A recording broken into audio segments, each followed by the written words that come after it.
Hello everyone, welcome to BSc Pharmacy. I am Nikita Gupta and I will take your classes of Social Pharmacy. ठीक है, तो मेरा नाम निकिता गुप्ता है और मैं आपको सोशल फार्मेसी सब्जेक्ट यहाँ पे पढ़ाऊंगी। तो यहाँ पे सोशल फार्मेसी से क्या समझते हैं हम? सबसे पहले ये समझो, सोशल फार्मेसी का मतलब बेसिकली ये समझना है कि सोसाइटी के अंदर एज एन फार्मेसी हमारा क्या रोल है, मतलब फार्मेसी क्या क्या रोल प्ले करती है सोसाइटी के लिए। एज एन फार्मासिस्ट हमारे क्या क्या रोल्स एंड रिस्पॉन्सिबिलिटीज हैं, ठीक है, क्या क्या सोशल एस्पेक्ट्स हैं जिनको हमको समझने की जरूरत है, कंसिडरेशन में लेने की जरूरत है, ताकि हम सोशल वेलबींग के लिए काम कर सकें। भाई हम किस प्रोफेशन में, मेडिकल प्रोफेशन में, जहाँ पे हम लोगों के सोशल वेलबींग पर काम करते हैं, तो किस तरीके से हमारा रोल प्ले होता है किसके अंदर, सोसाइटी के अंदर। तो ये हम इस सब्जेक्ट के अंदर यहाँ पे डिस्कस करेंगे। तो इसी के साथ स्टार्ट करते हैं हमारी first unit of social pharmacy. सबसे फर्स्ट यूनिट के अंदर हम देखेंगे इंट्रोडक्शन टू सोशल फार्मेसी, कि सोशल फार्मेसी क्या होता है, क्या समझते हैं हम इस सब्जेक्ट से, और इस सब्जेक्ट के अंदर हम क्या क्या डिस्कस करने वाले हैं। तो उसका एक ब्रीफ समराइज फॉर्म हम यहाँ पे इस यूनिट में डिस्कस करेंगे। तो सबसे फर्स्ट चैप्टर जो हमारा फर्स्ट लेक्चर है इस यूनिट का, उसको हम स्टार्ट करते हैं, जो कि है को लेकर के अंडरस्टैंडिंग के बारे में। तो सबसे पहले देखो कि सोशल फार्मेसी होता क्या है, what is the definition of social pharmacy. तो हम कहेंगे कि the drugs and medical sector is studied from the social, scientific and humanistic perspective. The social pharmacy consists of all the social factors that influences medicinal use, such as medicines, health-related beliefs, attitudes, rules, relationship, and processes. Or we can say the social pharmacy may be defined as a discipline dealing with the role of medicine from the social, scientific and humanistic perspective. क्या बोल रहे हैं, social pharmacy से क्या समझते हैं हम, कि देखो हम फार्मेसी के फील्ड वाले, फार्मेसी का मतलब क्या होता है कि पूरा ओवरऑल ड्रग्स के रिलेटेड यहाँ ही हमारा आसपास सारा घूमता है। तो यहाँ पे हम ड्रग्स को और मेडिसिन के सेक्टर को स्टडी करते हैं, किस पर्पज से, सोशल पर्पज से, साइंटिफिक पर्पज से, ह्यूमनिस्टिक पर्सपेक्टिव से, कि भाई सोसाइटी के लिए किस तरीके से दवाइयाँ यूजफुल हैं, कितने हार्मफुल इफेक्ट कर रही हैं, साइंटिफिकली वो किस तरीके से फिट बैठती है, और ह्यूमनिस्टिक पर्सपेक्टिव से कि एक इंसान जब कोई दवाई लेता है, मेडिसिन लेता है, तो क्या सोचता है, क्या फील करता है, किस तरीके का उसका रिस्पॉन्स होता है। तो सारी चीज़ों को हम कंसिडरेशन में लेते हुए यहाँ पे डील करते हैं। तो क्या कह रहे हैं कि ड्रग्स जो है, आपके दवाइयाँ जो है, मेडिसिन जो है, वो यहाँ पे स्टडी की जाएगी किस पर्सपेक्टिव से, सोशल, साइंटिफिक और ह्यूमनिस्टिक पर्सपेक्टिव से। तो इस तरीके से क्या कहेंगे कि सोशल फार्मेसी क्या है, सोशल फार्मेसी वो सब्जेक्ट है जिसके अंदर हम सारे सोशल फैक्टर्स को कंसिडरेशन में लेते हैं, जो कि मेडिसिन के यूजेस को इन्फ्लुएंस करेगा, मतलब मेडिसिन यूज को अफेक्ट करेगा, कि किस तरीके से मेडिसिन यूज होती है, किस तरीके से मेडिसिन को यूज किया जाता है। तो मेडिसिन के यूज के रिलेटेड जितने भी सोशल फैक्टर्स हैं, उन सारे फैक्टर्स को यहाँ पे कंसिडरेशन में लिया जाता है। मेडिसिन मतलब कि जो दवाई है वो किस तरीके से सोशल फैक्टर्स को इन्फ्लुएंस करती है, यानी कि हेल्थ रिलेटेड बिलीव्स के, लोगों के क्या बिलीव हैं, है ना, लोगों का क्या एटीट्यूड है मेडिसिन को लेकर के, लोग किस तरीके से रूल्स रेगुलेशंस को फॉलो करना रहता है जब आप सोसाइटी के अंदर ड्रग्स को डिलीवर कर रहे हो, ठीक है, कि कैसे रिलेशनशिप आपको अदर फार्मासिस्ट के साथ रखने हैं, डॉक्टर्स के साथ रखने हैं, नर्सेस के साथ रखना है, पैरामेडिकल स्टाफ के साथ रखना है, और कम्युनिटी में जो जनरल लोग हैं उनके साथ आपको कैसा रिलेशनशिप स्टेबलाइज करना है, किस तरीके से सारी प्रोसेसेस को प्रोसीड करना है। ये सारी चीज़ें जो हैं हम यहाँ पे पढ़ते हैं। ठीक है, डिप्लोमा बेसिस पे आपको पता है कि मेजर जो फंक्शन है, जो मेजर काम करते हैं diploma person, pharma diploma person, वो क्या करते हैं, मेडिसिन के डिस्ट्रीब्यूशन या हम कहेंगे डिस्पेंसिंग का मेजरली काम करते हैं। ठीक है, तो वो किस किस के कांटेक्ट में आते हैं, वो मेजरली इन्हीं लोगों के कांटेक्ट में आते हैं, है ना, डॉक्टर्स के, जनरल कम्युनिटी में जितने लोग हैं उनके। तो अब जब वो उनके कांटेक्ट में आते हैं, तो कैसा वो सोचते हैं उस मेडिसिन को लेते वक्त, किस तरीके का उनका एटीट्यूड है, कैसे उनके बिलीव्स है, ठीक है, कैसा फार्मासिस्ट का रिलेशनशिप है लोगों के साथ, ठीक है, दूसरे फार्मासिस्ट के साथ, ये सारी चीज़ें यहाँ पे सिखाई जाती है किसके अंदर, सोशल फार्मेसी के अंदर। तो इस तरीके से क्या कह सकते हैं कि सोशल फार्मेसी जो है वो डिसिप्लिन है, जो किसके साथ डील करता है, मेडिसिन के रूल के साथ डील करता है, किस पर्सपेक्टिव में, सोशल पर्सपेक्टिव में, साइंटिफिक पर्सपेक्टिव में, और ह्यूमनिस्टिक पर्सपेक्टिव के अंदर किस तरीके से ये अपना रोल प्ले करता है। कौन? Social pharmacy. ठीक है, तो ये हुआ सोशल फार्मेसी। नेक्स्ट है scope of social pharmacy in improving the public health. Public health care को बढ़ाने के अंदर, सुधारने के अंदर, इम्प्रूव करने के अंदर, बेहतर बनाने में क्या रोल है सोशल फार्मेसी का? क्यों हम सोशल फार्मेसी पढ़ रहे हैं? वो कैसे लोगों की हेल्थ को बेहतर बनाएगा? ठीक है, तो इसके स्कोप के अंदर 6 मेजर पॉइंट्स हैं। फर्स्ट पॉइंट है हेल्थ फाइनेंसिंग। ठीक है, सेकंड पॉइंट है आपकी medical products, vaccines and technology. Third है आपके हेल्थ सर्विसेज। फोर्थ है हेल्थ वर्क प्लेस। फिफ्थ है हेल्थ इंफॉर्मेशन। सिक्स है लीडरशिप एंड गवर्नेंस। ठीक है, तो इन 6 मेजर फील्ड के अंदर मेजरली सोशल फार्मेसी का स्कोप होता है, तो उस स्कोप को हम यहाँ पे डिस्कस करेंगे। तो क्या बोल रहे हैं स्कोप के अंदर? सबसे पहला है आपके हेल्थ फाइनेंसिंग। हेल्थ फाइनेंसिंग का क्या मतलब है? देखो कि in an effort to protect the vulnerable population from the financial hardship, pharmacists ensure the provision of cost-effective healthcare through the rational use of medical products and modern technologies. The majority of published studies have demonstrated the potential of pharmacists in substantially increasing healthcare services across a various settings, attributing such results to pharmacists' expertise in reducing and preventing medication-related problems and in providing cheaper alternatives and suggesting medicines that are covered by the insurance. ठीक है, क्या बोल रहे हैं health financing के अंदर कि भाई हेल्थ फाइनेंसिंग का मतलब ये है कि गरीबों को भी दवाइयाँ मिले। अमीरों के पास तो पैसे हैं महंगी महंगी दवाइयाँ खरीदने के लिए, लेकिन गरीबों के पास पैसे नहीं है, तो क्या वो दवाई नहीं खरीदेंगे? क्या वो मर जाए? है ना? तो इसलिए हेल्थ फाइनेंसिंग किया जाता है कि जो सेम सॉल्ट जो है वो जेनेरिक के अंदर अगर अवेलेबल है तो उसको जेनेरिक फॉर्म में दे दो, ताकि उस टाइम पे उसका बचना, उसका ट्रीट होना ज़्यादा ज़रूरी है। सस्ती दवाइयाँ, जेनेरिक दवाइयाँ आती है, तो वो दे दो हेल्थ फाइनेंसिंग के फॉर्म में। या गवर्नमेंट ने जैसे डिफरेंट पॉलिसीज चला रखी है जिसमें वो निःशुल्क दवा वितरण करते हैं, तो वहाँ से आप उनको दवाइयाँ प्रोवाइड करा सकते हैं। गवर्नमेंट में जा करके मोस्टली दवाइयाँ जो वहाँ पे अवेलेबल है वहाँ से प्रोवाइड करा दो, और जो वहाँ पे नहीं अवेलेबल है बाहर से ले रहे हैं उसको भी जेनेरिक वाली दे दो, ताकि उनको सस्ती पड़े और वो लोग अपने आप को ठीक करने पे काम कर सके।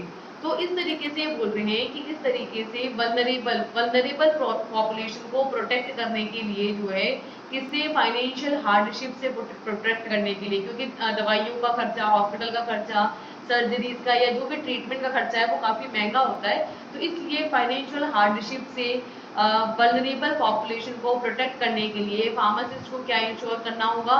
इंश्योर करना होगा कि वो कॉस्ट इफेक्टिव हेल्थ केयर जो है प्रोवाइड करे। ठीक है, लोगों को कॉस्ट इफेक्टिव, जो उनको कॉस्ट इफेक्टिव पड़े, सस्ती पड़े, मतलब कि वो पड़े तो उनके बजट में आ जाए, है ना? कॉस्ट इफेक्टिव हेल्थ केयर उनको प्रोवाइड करें, किसके through? Rational use of medicinal product, कि भाई जो भी मेडिकल प्रोडक्ट को यूज कर रहे हैं पहला तो उतना ही दो जितना उनके लिए रिक्वायरमेंट है, ज़्यादा भी मत दे दो। और दूसरा किस फॉर्म में दो? कॉस्ट इफेक्टिव फॉर्मेट में दो, या मॉडर्न टेक्नोलॉजी पर बेस्ड वाला आप दे दो, जिससे कि जैसे मान लो एक बार दवाई दी और वो कंटिन्यूसली सस्टेन रिलीज है, वो बार बार या कंट्रोल रिलीज है, खुद ही रिलीज होती रहती है, बार बार अलग अलग दवाई खाने की जरूरत नहीं है। तो वो आप मॉडर्न टेक्नोलॉजी पर बेस्ड वाली मेडिसिन दे सकते हो, या मेडिकल प्रोडक्ट के रैशनल यूज को दे सकते हो। ठीक है, यहाँ पे डिफरेंट स्टडी यहाँ पे किया गया है ये डेमोन्स्ट्रेट करने के लिए कि फार्मासिस्ट जो है कितना पोटेंशियल रोल यहाँ पे प्ले करता है, किसके अंदर? हेल्थ केयर सर्विसेज में सेविंग कराने के अंदर, कि कितना पैसा बचाया जा सकता है ना? सेविंग्स को इंक्रीज करने के लिए अक्रॉस वेरियस सेटिंग्स, अलग अलग तरीकों से।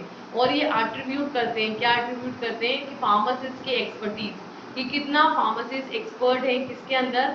मेडिकल रिलेटेड प्रॉब्लम्स को प्रिवेंट करने में, यानी कि होने से रोकने में, और उनको रिड्यूस करने में। अगर हो गई है तो उसको कैसे कम कर सकता है मेडिकल रिलेटेड प्रॉब्लम्स को, और कैसे उसको होने से रोक सकता है, कैसे प्रिवेंट कर सकता है, उसमें फार्मासिस्ट की एक्सपर्टीज कैसे काम आएगी, और किस तरीके से हर दवाई का आपके पास चीपर अल्टरनेटिव, एक सस्ता अल्टरनेटिव है, और वो मेडिसिन सजेस्ट करेगा जो कि इंश्योरेंस के थ्रू कवर हो सकती हो, है ना? इंश्योरेंस के थ्रू कवरेज पे आ जाए, अगर महंगी भी है तो भी इंश्योरेंस के थ्रू कवर हो जाएगी और आपके पास वो पैसा वापस आ जाएगा। तो ये सारी चीजें कौन इंश्योर कर सकता है? फार्मासिस्ट इंश्योर कर सकता है, और इस तरीके से हेल्थ की फाइनेंसिंग कर सकता है। कौन? फार्मासिस्ट। नेक्स्ट जो स्कोप है, चलो इनको एक समराइज फॉर्म में देखो कि क्या क्या स्कोप है। पहला है कॉस्ट इफेक्टिव हेल्थ केयर, जहाँ पे हेल्थ फाइनेंसिंग करता है, यानी कि cost effective health care services provide करता है। सेकेंड है लीडरशिप एंड गवर्नेंस, कि भाई take part in the public policy development, different public policy चलाती रहती है गवर्नमेंट, तो उनको उनके डेवलपमेंट के अंदर रोल प्ले करता है, लोगों तक सूचनाएं पहुंचाने में, जानकारी पहुंचाने में हेल्प करता है, लोगों को कैसे वो सुख सुविधाएं उस पॉलिसी का लाभ मिल सकता है, ये सारी चीजें करता है। तो गवर्नमेंट के साथ जुड़ करके लीडरशिप प्रोग्राम्स के अंदर पार्टिसिपेट कर सकता है कौन, फार्मासिस्ट। नेक्स्ट है हेल्थ इंफॉर्मेशन प्रोवाइड करता है लोगों को, that means pharmacist involve in national health and surveillance programs like the immunization. वही सेम चीज होगी कि गवर्नमेंट डिफरेंट पॉलिसीज प्रोग्राम चलाती है, इम्यूनाइजेशन प्रोग्राम चलाती है, यानी कि जैसे वैक्सीनेशन करवाती है, तो उसके अंदर फार्मासिस्ट जो है वो डिफरेंट हेल्थ केयर प्रोग्राम्स के अंदर इन्वॉल्व होता है, डिफरेंट सर्विलियंस प्रोग्राम्स के अंदर इन्वॉल्व होता है और हेल्थ केयर को बेटर बनाने पर काम करता है। नेक्स्ट है हेल्थ वर्कफोर्स, की हेल्थ वर्कफोर्स मतलब कि काम में कैसे वर्क ग्रोथ को कम किया जाना है, कैसे काम को बेहतर बनाना है, इन सारी चीजों में उसका रोल होता है। फिर है हेल्थ सर्विसेज, की कैसे medical related, health related services easily हर जनता तक, हर इंसान तक पहुंच पाए, उसके अंदर अपना रोल प्ले करता है। So as a medicine expert the pharmacist provide quality medicine and services for the optimum health care. एक मेडिकल एक्सपर्ट की फॉर्म में जो फार्मासिस्ट है वो क्वालिटी ऑफ मेडिकेशन प्रोवाइड करता है, क्वालिटी ऑफ मेडिसिन प्रोवाइड करता है और ऑप्टिमम सर्विसेज प्रोवाइड करता है लोगों को। लास्ट है medical products, vaccine and technologies, जिसके अंदर है कि by ensuring proper use and safety guidelines of medical products and services, devices, vaccine with the latest knowledge. जो भी नए नए मतलब आपकी मशीनरी आ रही है, नई नई आपकी टेक्नोलॉजी आ रही है, कैसे वो आती है, उनको कैसे सेफली यूज करना है, कैसे उसको प्रॉपरली यूज करना है, ठीक है, कैसे डिफरेंट मेडिकल डिवाइसेस को यूज करना है, मेडिकल प्रोडक्ट्स को यूज करना है, वैक्सीनेशन करवानी है, कब करवानी है, कैसे करवानी है, किससे करवानी है, किस तरीके से करानी है, ये सारी लेटेस्ट नॉलेज जो है ना वो फार्मासिस्ट के पास होती है, ठीक है, मेडिसिनल प्रोडक्ट्स के बारे में, वैक्सीन के बारे में, टेक्नोलॉजीज के बारे में, जिसको आम जनता को सोशली लोगों को डिस्ट्रीब्यूट करना किसका काम है, फार्मासिस्ट का काम होता है, और यहाँ पे ये अपना इंपॉर्टेंट रोल प्ले करता है, ठीक है। तो इस तरीके से डिफरेंट काम करता है फार्मासिस्ट, जिसको हम अभी देखेंगे, just a second.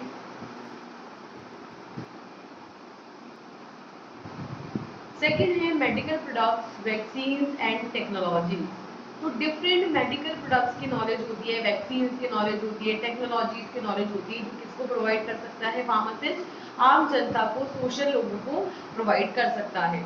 So with an increasing wide range of new and analogous medical products, vaccines and technologies, the complexity of pharmacy practice continues to broaden. The role of pharmacists are not only limited to medical products but also includes vaccines and medical devices, especially those that demand special knowledge and regards to use and risks. The pharmacists therefore are responsible for ensuring the efficiency and integrity and security of medical products, vaccines and devices and vaccines to safeguard the patient's health. तो क्या बोल रहे हैं medical products, vaccine और technology के बारे में, कि जैसे जैसे नए नए मेडिकल प्रोडक्ट्स आ रहे हैं, नई नई या न्यू एनालॉग्स आ रहे हैं, मतलब पुराने जैसे और प्रोडक्ट्स आ रहे हैं, नए प्रोडक्ट्स आ रहे हैं, न्यू वैक्सीनेशन आ रही हैं, नई नई टेक्नोलॉजीज आ रही हैं, फार्मेसी प्रैक्टिस जो है वो और भी ज़्यादा बड़ा होता जा रहा है, और भी ज़्यादा कॉम्प्लेक्स होता जा रहा है। तो यहाँ पे फार्मासिस्ट का जो रोल है वो सिर्फ मेडिकल प्रोडक्ट्स तक ही लिमिटेड नहीं है, बल्कि वैक्सीनेशन तक, डिफरेंट मेडिकल डिवाइसेस तक भी आ जाता है, जहाँ पे वो डिफरेंट मेडिसिनल प्रोडक्ट्स की, डिफरेंट मेडिकल डिवाइसेस की जो स्पेशल नॉलेज है उसकी डिमांड रखता है, कि उसको सभी चीज़ों की स्पेशल नॉलेज होनी चाहिए, उनके यूजेस पता होने चाहिए, उनके साथ साथ एसोसिएटेड रिस्क पता होने चाहिए। तो इस तरीके से फार्मासिस्ट के लिए कि वो मेडिकल प्रोडक्ट्स, मेडिकल डिवाइसेस और जो वैक्सीनेशन है उनके साथ उनके यूज के साथ पेशेंट की जो हेल्थ है वो कितनी इफेक्टिव हो रही है, उनकी एफिशिएंसी कितनी है, उसकी इंटीग्रिटी कैसी है, उसके साथ सिक्योरिटी कैसी है, इन सबको इंश्योर करे और पेशेंट के हेल्थ को क्या करे, सेफ गार्ड करे, उसको प्रोटेक्ट करे। ये किसका रोल है? फार्मासिस्ट का रोल है। थर्ड है आपकी हेल्थ सर्विसेज। हेल्थ सर्विसेज का मतलब है कि as an medicinal expert and pharmacists hold the responsibility to deliver an effective, safe and quality medicines and services to achieve an optimum health outcomes. The competency in their discipline and up-to-date knowledge therefore are pharmacists core in tailoring information and advice to the patient. Medical services के अंदर as a medicinal expert, यानी क्योंकि हम क्या होते हैं, DRX होते हैं, मेडिसिनल एक्सपर्ट होते हैं, ड्रग एक्सपर्ट होते हैं, तो फार्मासिस्ट की ये रिस्पॉन्सिबिलिटी है कि वो लोगों को क्या डिलीवर करे, सेफ, इफेक्टिव और क्वालिटी मेडिसिन डिलीवर करे और ऑप्टिमम हेल्थ आउटकम्स वहाँ पे देखने को मिले। उसकी कोशिश ये रहे कि भाई ऑप्टिमम हेल्थ आउटकम्स जो है, ऑप्टिमम हेल्थ सर्विसेज जो है वहाँ पे किसको प्रोवाइड हो, आपकी पर्सन को प्रोवाइड हो। नेक्स्ट है कि उनके डिसिप्लिन के अंदर उनकी कॉम्पिटेंसी कैसी है, कितना उनको नॉलेज है, उनको अप टू डेट नॉलेज रखनी है फार्मासिस्ट को, ताकि वो पेशेंट को सारी इंफॉर्मेशन टेलर कर सके, सारी इंफॉर्मेशन बता सके, उनको सही से एडवाइस कर सके और बेस्ट और उनके लिए इफेक्टिव, उनके लिए सेफ, उनके लिए क्वालिटी ऑफ मेडिसिनल सर्विसेज जो है उनको प्रोवाइड कर सके। नेक्स्ट है हेल्थ वर्कफोर्स। हेल्थ वर्कफोर्स का क्या मतलब है कि well performing pharmacist are responsive to patients need and preferences, in fact involving patient in the healthcare decision making process has shown greater satisfaction and reduced complaints to offered services. Given the paradigm shift from an product oriented to the patient centered pharmacy services, putting the interest of patient and treating them well with the dignity is must. Work health workforce की अगर हम बात करें तो health workforce का मतलब ये कि जब वो हेल्थ सर्विसेज प्रोवाइड कर रहा है तो उन पर काफ़ी वर्कलोड रहेगा। उस वर्कलोड में भी उनको पेशेंटली सही, सेफ और इफेक्टिव मेडिकेशन ही देनी है, उनको पेशेंट को समझना ही है और पेशेंट के अकॉर्डिंग उनको मेडिकेशन डिलीवर करना है, चाहे कितना भी वर्कलोड हो वहाँ पे। उस वर्कलोड के साथ उनको बेहतर हेल्थ सर्विसेज प्रोवाइड करना पेशेंट को, ये किसकी जिम्मेदारी है? फार्मासिस्ट की जिम्मेदारी है। तो क्या बोल रहे हैं कि जो वेल परफॉर्मिंग फार्मासिस्ट होते हैं, जो अच्छे से काम करते हैं, वो रिस्पॉन्सिव है किसके लिए? पेशेंट की नीड के लिए, कि पेशेंट की ज़रूरत क्या है, पेशेंट की प्रेफरेंसेस क्या है, पेशेंट को क्या चाहिए, उसको वही सारी चीज़ें वहाँ पे अवेलेबल, फार्मासिस्ट की जिम्मेदारी है। इनफैक्ट पेशेंट की health care decision making process जो है वो ज़्यादा सेटिस्फैक्ट्री है कि भाई पेशेंट क्या लेना चाहता है, पेशेंट को किस दवाई से सेटिस्फेक्शन मिलता है, वो मेडिकेशन उसको प्रोवाइड करना, पेशेंट का सेटिस्फेक्शन होना, पेशेंट की डिसीजन मेकिंग प्रोसेस होना और ऑफरिंग सर्विस, जो भी वो सर्विसेज प्रोवाइड कर रहा है उसके अंदर कंप्लेंट्स को मिनिमाइज करना कि हमारे को तो ये दवाई दी थी पिछली बार डॉक्टर साहब ने, असर ही नहीं करी हमारे तो, है ना। तो ऐसी कंप्लेंट्स को क्या करना, मिनिमाइज करना और ग्रेटर हेल्थ सर्विसेज प्रोवाइड करना। यहाँ पे किसकी जिम्मेदारी है? फार्मासिस्ट की जिम्मेदारी है, जहाँ पे ये क्या करता है, प्रोडक्ट ओरिएंटेड से पेशेंट सेंटर फार्मेसी सर्विसेज की तरफ पैराडिज्म शिफ्ट देखने को मिलता है, यानी कि काफी बड़ा चेंज शिफ्ट यहाँ पे देखने को मिलता है प्रोडक्ट ओरिएंटेड फार्मेसी सर्विसेज से पेशेंट ओरिएंटेड की तरफ। पहले जो हमारे पास प्रोडक्ट अवेलेबल होता था हम उसको पेशेंट को प्रोवाइड कराने पर फोकस करते थे, अब हम ये देखते हैं कि पेशेंट की क्या नीड है, पेशेंट को कैसा प्रोडक्ट चाहिए, उसके अकॉर्डिंग हम सर्विसेज प्रोवाइड करते हैं। तो प्रोडक्ट ओरिएंटेड से पेशेंट सेंटर्ड या पेशेंट ओरिएंटेड सर्विसेज की तरफ मूव करना ही यहाँ पे फोकस किया गया है। तो इस तरीके से पेशेंट के इंटरेस्ट को डालना और उनको डिग्निटी के साथ उनको ट्रीट करना डिग्निटी के साथ, अपनी ईमानदारी के साथ उनको ट्रीट करना जो है यहाँ पे मस्ट होता है। नेक्स्ट है आपके हेल्थ इंफॉर्मेशन। हेल्थ इंफॉर्मेशन की बात करें तो as one of the most accessible health care professional, pharmacists are involved in health screening and surveillance programs, checking immunization status and detecting potential public health hazards. With reliable and timely health information, pharmacists support the development of public health system and collectively reduce vulnerability to public health threats. ठीक है। Health information की बात करें, यानी कि health related information, जानकारी जो है लोगों तक पहुंचाना भी किसका काम है? फार्मासिस्ट का काम है। तो क्योंकि ये जो प्रोफेशन है फार्मेसी का, ये बहुत ही ज़्यादा एक्सेसिबल, इजीली लोग यहाँ तक पहुँच सकते हैं, तो एक्सेसिबल हेल्थ केयर प्रोफेशन है। तो इसलिए फार्मासिस्ट जो है वो किसके अंदर इन्वॉल्व होता है? हेल्थ स्क्रीनिंग के अंदर, लोगों की हेल्थ को जानने के अंदर, कि लोगों की हेल्थ को पहचान करने के अंदर, डिफरेंट सर्विलेंसेस प्रोग्राम्स के अंदर, इम्यूनाइजेशन स्टेटस की वैक्सीनेशन चल रहा है तो इम्यूनाइजेशन स्टेटस को चेक करने के अंदर, और जो भी हेल्थ सर्विसेज के अंदर जो भी हैजार्ड आ रहे हैं, जो भी प्रॉब्लम्स आ रही है, उनको डिटेक्ट करेगा, उनको पता लगाएगा और उसके अकॉर्डिंग उनको सॉल्व करने पर भी काम करेगा। और इस तरीके से रिलायबल इंफॉर्मेशन के बेसिस पर, टाइम से जो हेल्थ इंफॉर्मेशन आती है उसके बेसिस पर फार्मासिस्ट क्या करता है? सपोर्ट करता है किसको? पब्लिक हेल्थ केयर सिस्टम के डेवलपमेंट पर वो जो है सपोर्ट करता है और कलेक्टिवली रिड्यूस कर देता है क्या?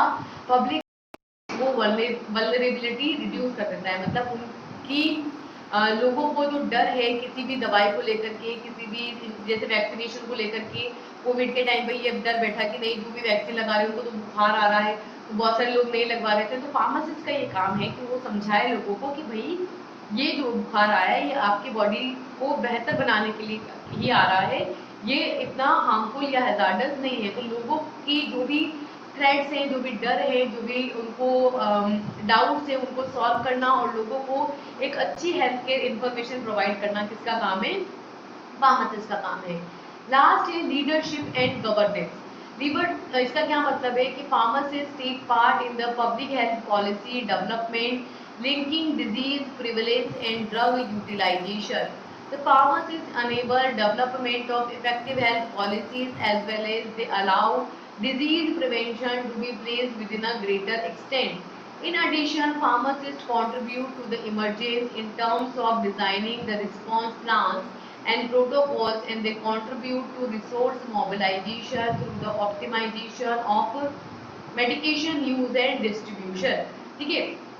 लीडरशिप एंड गवर्नेंस की बात करें तो फार्मासिस्ट जो है डिफरेंट मेडिकल हेल्थ पॉलिसीज के डेवलपमेंट के अंदर पार्टिसिपेट करता है, जहाँ पे डिफरेंट डिजीजेस जो आपस में इंटरलिंक्ड है, उन इंटरलिंक्ड डिजीजेस को प्रिवेलेंस के अंदर उनको खत्म करने के अंदर अपना रोल प्ले करता है। ड्रग्स के यूटिलाइजेशन के अंदर कि कैसे दवाइयों को यूटिलाइज करना है, और फार्मासिस्ट अनेबल करता है किसको? इफेक्टिव हेल्थ पॉलिसीज के डेवलपमेंट को इनेबल करता है कि कैसे इफेक्टिव हेल्थ पॉलिसीज बनाई जाती है और उनको इम्प्लीमेंट किया जाता है, उनको हर एक आम जनता तक पहुंचाया जाता है। ठीक है। और किस तरीके से डिजीज को, बीमारी को खत्म किया जाता है, और साथ ही ये डिजीज के प्रिवेंशन के अंदर कैसे डिजीज को होने से रोकना है एक लार्जर एक्सटेंड के अंदर, इसके अंदर ही अपना रोल प्ले करता है। तो इस तरीके से फार्मासिस्ट जो है डिफरेंट जो प्लान्स है, प्रोटोकॉल्स है, उनको डिजाइन करता है, उनको बनाता है, इमरजेंसी कंडीशंस के अंदर उनको अप्लाई भी करता है, खुद मैनेज भी करता है, और डिफरेंट मोबिलाइजेशन सोर्सेज के थ्रू, जो उसके मोबिलाइजेशन सोर्सेज होते हैं वहां तक, वहाँ हर किस जगह तक जो है उस मेडिसिन को पहुंचाता है, उस मेडिसिन के यूज को ऑप्टिमाइज करता है, उसके डिस्ट्रीब्यूशन को ऑप्टिमाइज करता है कि हर इंसान को वो मेडिसिन मिले, उसका हर एक जनता को लाभ हो। ये सारी किसकी जिम्मेदारी है? फार्मासिस्ट की जिम्मेदारी होती है। ठीक है। तो ये सारा स्कोप है किसका? सोशल फार्मेसी का, कि ये सारी चीजें हम यहाँ पे फार्मासिस्ट को समझाना चाहते हैं, सिखाना चाहते हैं और सोशल वेलबींग के लिए काम करना चाहते हैं। अब नेक्स्ट हमारा जो टॉपिक है वो है private and public health care system, कि सरकारी हॉस्पिटल कैसे होते हैं और प्राइवेट हॉस्पिटल्स कैसे होते हैं।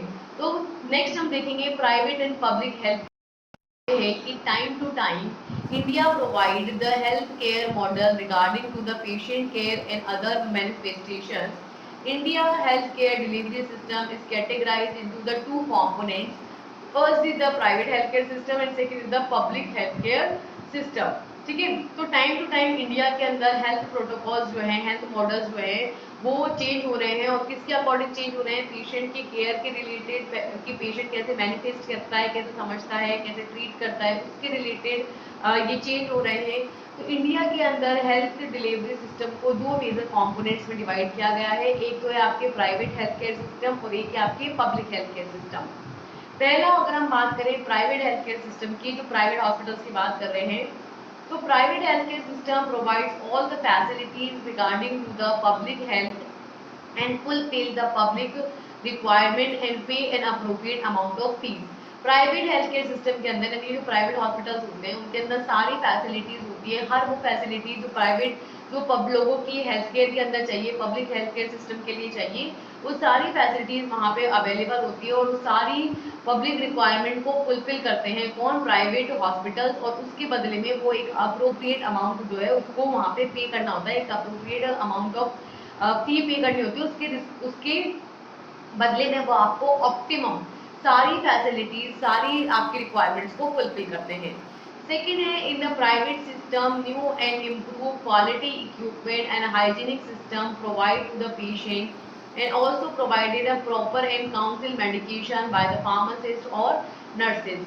तो प्राइवेट हेल्थ केयर सिस्टम के अंदर नया और इम्प्रूव्ड क्वालिटी इक्विपमेंट, नए नए क्वालिटी इक्विपमेंट, नए नए हाइजीनिक सिस्टम जो है वहाँ पे अवेलेबल कराए जाते हैं पेशेंट को, और फार्मासिस्ट के थ्रू, नर्सेज के थ्रू वहाँ पे पेशेंट की अच्छे से काउंसलिंग की जाती है, उसको अच्छे से मेडिकेशन के बारे में समझाया जाता है कि कब लेना है, कैसे लेना है, किस तरीके से लेना है। और नर्सेज अगर वो आईपीडी के अंदर है, इन पेशेंट डिपार्टमेंट के अंदर है, यानी हॉस्पिटल में भर्ती है, तो वहाँ पे नर्सेज खुद उसको टाइमली मेडिकेशन देंगी, और अगर ओपीडी है, आउट पेशेंट डिपार्टमेंट में है, बाहर से देख के जा रहा है, तो फार्मासिस्ट उनको अच्छे से समझाएगा कि कौन सी मेडिसिन कब लेनी है, कैसे लेनी है, कितनी बजे लेनी है, कितनी बार लेनी है, किसके साथ लेनी है, दूध के साथ लेनी है, चाय के साथ लेनी है, खाली पेट लेनी है, भरे पेट लेनी है ना। तो ये सारी जानकारी कौन देगा, फार्मासिस्ट देगा, किसको, पेशेंट को। तो प्राइवेट हेल्थ केयर सिस्टम जो होता है वहाँ पे नए नए और इम्प्रूव्ड क्वालिटी इक्विपमेंट्स होते हैं, एक अच्छा हाइजीनिक सिस्टम होता है जो कि पेशेंट को एक कंफर्ट देता है, और वहाँ पे प्रॉपर काउंसलिंग वहाँ पे करता है कौन, फार्मासिस्ट या फिर नर्स। थर्ड पॉइंट है कि private sectors provide a suited aeration condition, proper ventilation, neat and clean places for the patients and guardians. ठीक है, जो प्राइवेट हॉस्पिटल्स होते हैं वहाँ पे सुटेबल होते हैं, मतलब हवा बढ़िया एकदम साफ हवा आती रहे, है ना, एकदम सफोकेशन वाली जगह ना हो, और जैसे एक कमरा है तो उसके अंदर एक या दो बेड से ज्यादा नहीं होते, सफोकेशन वाली सिचुएशन नहीं होनी चाहिए, प्रॉपर एरिएशन होना चाहिए, प्रॉपर वेंटिलेशन वहाँ पे होता है, एकदम सारे नीट एंड क्लीन मिलता है वहाँ पे, सारे बेड्स वगैरह सब नीट एंड क्लीन होते हैं, किसके लिए, पेशेंट के लिए भी, और जो उसके साथ रुक रहा होता है जो गार्जियन, उसके लिए भी। In private sector, educated and trained medical professionals are diagnose the patient and provide the personalized attention to the patient. Private sector के अंदर जो है, जो डॉक्टर्स काम करते हैं, जो फार्मासिस्ट काम करते हैं, जो नर्सेज काम करती हैं, वो सभी क्या होती है, वेल एजुकेटेड होते हैं, अच्छे पढ़े लिखे होते हैं, ट्रेंड होते हैं, अच्छे एक्सपीरियंस होते हैं, और वही क्या है, पेशेंट का डायग्नोसिस करते हैं, पेशेंट की चेक करते हैं, और उनको एक पर्सनलाइज, हर पेशेंट को एक पर्सनलाइज अटेंशन देते हैं, उनको समझने की कोशिश करते हैं, उनके मेंटल कंडीशन को भी, उनकी फिजिकल कंडीशन को भी, उनकी हेल्थ को भी, सभी तरीकों को समझ करके उसी के अकॉर्डिंग मेडिसिन देते हैं और उनका ध्यान रखते हैं। During the admit condition it provide different facilities like the general ward, private ward and special ward according to their budget और fees payment. जब वो इनको एडमिट कराया जाता है हॉस्पिटल के अंदर, तो वो अलग अलग फैसिलिटीज वहाँ पे देते हैं उनके बजट के अकॉर्डिंग कि उनके पास कितना पैसा है खर्च करने के लिए, उस हिसाब से जनरल वार्ड में कई बार भर्ती कराते हैं, कई बार प्राइवेट वार्ड में कराते हैं, कई बार स्पेशल वार्ड्स के अंदर उनको भर्ती कराया जाता है। नेक्स्ट है कि जो स्टाफ है वहाँ का, यानी कि डॉक्टर है, नर्सेज है, फार्मासिस्ट है, एंड वर्कर्स है, are very active in the private and timely checkup the patient conditions and provide the sufficient drug dose and treatment. ठीक है, तो जो वहाँ का स्टाफ है, जो वहाँ के वर्कर्स हैं, वो सभी एक्टिवली पार्टिसिपेट करते हैं प्राइवेट हेल्थ केयर सिस्टम के अंदर, और टाइमली पेशेंट को चेक करते हैं, उनका पूरा ध्यान रखते हैं, उनके डोज का ध्यान रखते हैं कि कौन सी दवाई देनी है, कितनी देनी है, कितने बजे देनी है, किस तरीके से देनी है, और पूरा ट्रीटमेंट का वो ख्याल रखते हैं प्राइवेट हेल्थ केयर सिस्टम के अंदर। जबकि जो पब्लिक हेल्थ केयर सिस्टम होता है उसके अंदर क्या क्या होता है, उसके अंदर all people are not afford and high fees and so the government open up a new public health care system to fulfill the poor and needy person's need for their treatment. These systems are very helpful in the rural area. सभी लोग देखो, private का ना आपने notice किया होगा बहुत ज्यादा पैसा लगता है, जबकि सरकारी हॉस्पिटल बहुत ज्यादा सस्ते होते हैं, इवन कई बार तो बिल्कुल भी पैसे नहीं लगते, है ना। अब तो आधार कार्ड सीधा ले जाओ, आधार कार्ड दो और आपका पर्चा बन जाता है ना, 1 रुपया भी नहीं लगता, दवाइयाँ भी फ्री मिल जाती है वहाँ से, तो काफी सस्ता पड़ता है ना, हेल्थ केयर सिस्टम काफी सस्ता है किसके अंदर, सरकारी हॉस्पिटलों के अंदर। तो यही है कि सारे लोग जो है उतनी हाई फीस, हाई पेमेंट को अफोर्ड नहीं कर सकते, तो इसलिए गवर्नमेंट ने जो है नए पब्लिक हेल्थ केयर सिस्टम को खोला है, जहाँ पे वो जो भी आपके नीडी पर्सन होते हैं, जिनको नीड है, जो गरीब है, उनकी जो ट्रीटमेंट रिलेटेड जो रिक्वायरमेंट है उसको फिलफिल वहाँ पे किया जाता है। में ये स्पेशली गाँवों के अंदर काफी ज्यादा एक्टिव है, जहाँ पे प्राइवेट हॉस्पिटल्स नहीं होते ना, वहाँ पे तो सब गवर्नमेंट में ही जाते हैं। ठीक है, तो जो रूरल एरियाज होते हैं, जो गाँव वाले एरियाज है, वहाँ पे ये बहुत ज्यादा एक्टिव है। फिर है कि in public sector many advancement equipments and hygienic material are provided by the government for the checkup and diagnosis of the patient. In public sector also appointed well educated and trained medical professionals such as doctors, nurses and pharmacists. In public healthcare system, medicine and checkup facilities provide without any fees or payment. ठीक है, जो public health care system होता है वहाँ पे भी ऐसा नहीं है कि मशीनें वशीनें पुरानी रहती है, लेकिन जैसे जब मान लो हॉस्पिटल बना उस टाइम पे जितना बजट था उस हिसाब से काम कर लिया, अब आगे दोबारा बजट आएगा तो वो वहाँ पे नई फैसिलिटीज आएगी, वरना वो पुराने से काम चलाते रहेंगे। तो ये मेजर प्रॉब्लम है कि वहाँ पे एडवांसमेंट इक्विपमेंट होते हैं, वहाँ भी हाइजीन का ध्यान रखा जाता है गवर्नमेंट के थ्रू, और वहाँ पे भी पेशेंट का अच्छे से चेकअप किया जाता है, अच्छे से उनका डायग्नोसिस किया जाता है ना, लेकिन फिर भी उतनी एडवांस इक्विपमेंट नहीं होते जितने प्राइवेट के अंदर होते हैं। तो जो पब्लिक हेल्थ केयर सिस्टम है, यानी कि जो सरकारी हॉस्पिटल है, उसके अंदर भी विद एग्जाम दे करके वहाँ पे डॉक्टर्स, नर्सेज और फार्मासिस्ट अपॉइंट होते हैं। तो ऐसा नहीं है कि वो उतने नॉलेजफुल नहीं होते, वो भी वेल एजुकेटेड होते हैं, वो भी ट्रेन्ड मेडिकल प्रोफेशनल्स होते हैं। अब जो पब्लिक हेल्थ केयर सिस्टम होता है, जो सरकारी हॉस्पिटल्स होते हैं, उसके अंदर जो मेडिकेशन है, दवाइयाँ हैं, जो इलाज है, वो बिना किसी फीस के, बिना किसी पेमेंट के जो है वहाँ पे इजीली हो जाता है। मैंने कहा ना सरकारी हॉस्पिटल में आधार कार्ड लेके जाओ, है ना, और हो जाता है, वहाँ पे पैसे भी नहीं लगते, 5-10 रुपए भी नहीं लगते। अब तो पहले तो फिर भी 10 रुपए 5 रुपए लगा करते थे, अब तो वो भी नहीं लगते। तो बहुत सस्ता हो गया है, दवाइयाँ भी फ्री में मिल जाती है, तो बिना किसी फीस के, बिना किसी पेमेंट के इजीली वहाँ पे चेकअप हो जाता है। तो OPD and IPD system are always open timely to timely.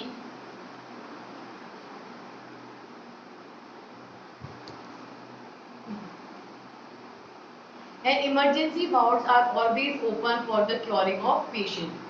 जो आउट पेशेंट डिपार्टमेंट है, जो इन पेशेंट डिपार्टमेंट है, वो तो टाइम जो उनका टाइम होता है उस टाइम पे वो खुलते हैं, और जब टाइम खत्म हो जाता है तो फिर वो बंद हो जाते हैं। लेकिन जो इमरजेंसी वार्ड्स होते हैं वो सरकारी हॉस्पिटल्स के अंदर भी हमेशा खुले रहते हैं पेशेंट्स की केयर के लिए। In public health are primary, secondary and tertiary facilities are provide according to the patient conditions and need.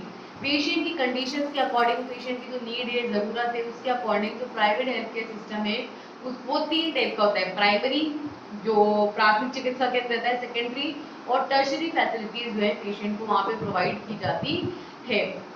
Government also provided a regular vaccination and separate the different departments according to the patient's needs, such as cardiology department, ophthalmology department, oncology department, tuberculosis department and gynecology department। तो वहाँ पे government क्या करती है, सरकार जो है timely vaccination देती है ना, और डिफरेंट पेशेंट्स की नीड को फुलफिल करती है। जैसे कि कार्डियोलॉजी डिपार्टमेंट होता है, वहाँ पे हार्ट के लिए, ऑप्थेल्मोलॉजी आईज के ट्रीटमेंट के लिए, ऑन्कोलॉजी कैंसर के ट्रीटमेंट के लिए, ट्यूबरक्लोसिस टीबी के ट्रीटमेंट के लिए, और गायनोकोलॉजी यानी कि महिला रोग विशेषज्ञ, जहाँ पे बच्चों की और जो महिलाएं हैं उनकी रिलेटेड जो भी बीमारियां हैं उनको देखा जाता है, ट्रीट किया जाता है। तो इस तरीके से प्राइवेट और पब्लिक हेल्थ केयर सिस्टम होता है। सरकारी हॉस्पिटल्स के अपने कुछ फायदे हैं, प्राइवेट हॉस्पिटल्स के अपने कुछ फायदे, दोनों अपनी अपनी जगह पे काम करते हैं। So in India, 25,778 public hospitals, 7,13,986 beds, ICUs and 70,850 ventilators। India के अंदर 25,778 पब्लिक हॉस्पिटल्स है, सरकारी हॉस्पिटल है, जिसके अंदर 7,13,986 बेड्स हैं, ठीक है, और 17,885 वहाँ पे वेंटिलेटर्स हैं लोगों को लाने ले जाने के लिए। तो ये हुआ अपने क्या, प्राइवेट हेल्थ केयर सिस्टम और पब्लिक हेल्थ केयर सिस्टम। अब ये यहाँ पे मैं एंड करती हूँ इस सेशन को, और नेक्स्ट लेक्चर के अंदर हम देखेंगे कि फार्मासिस्ट का क्या रोल है किसके अंदर, पब्लिक हेल्थ केयर सिस्टम के अंदर। पब्लिक हेल्थ केयर सिस्टम के अंदर फार्मासिस्ट क्या करते हैं, फार्मासिस्ट का क्या रोल है, और किस तरीके से ये अपना रोल जो है वहाँ पे प्ले करते हैं, इसको हम नेक्स्ट लेक्चर में डिस्कस करेंगे। सो तब तक के लिए thank you and all the best. मिलते हैं नेक्स्ट लेक्चर में। Bye bye.